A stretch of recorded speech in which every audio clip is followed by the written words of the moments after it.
একজন কিডনি রোগী আর জীবনের যে ঝুঁকিগুলো রয়েছে সে তার নিজের ডেকে আনে। অনেক সময় লুকিয়ে পানি খেয়ে ফেলে। রোগীদের জন্য পানি খাওয়া খুবই মারাত্মক ক্ষতি।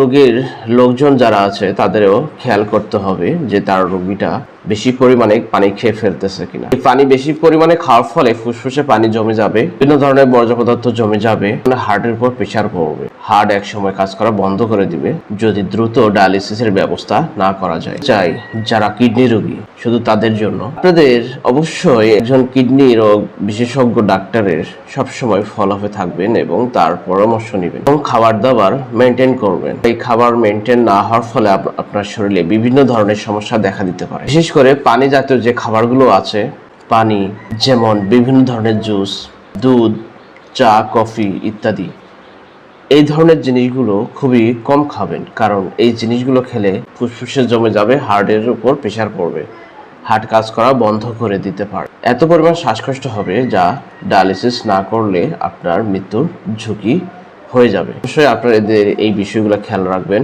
পানি জাতীয় খাবার খাওয়া থেকে বিরত থাকবেন। নিজেকে সুস্থ রাখার জন্য এগুলো আপনাকে অবশ্যই মেনে চলতে। সবাই ভালো থাকবেন। আমার ভিডিওগুলো ভালো লাগলে অবশ্যই লাইক, কমেন্ট, শেয়ার করে দিবেন। ইউটিউবে দেখলে সাবস্ক্রাইব করে দিবেন। ফেসবুকে দেখলে অবশ্যই ফলো দিয়ে রাখবেন। সবাই ভালো থাকবেন। আসসালামু আলাইকুম ওয়া রাহমাতুল্লাহি ওয়া বারাকাতুহু।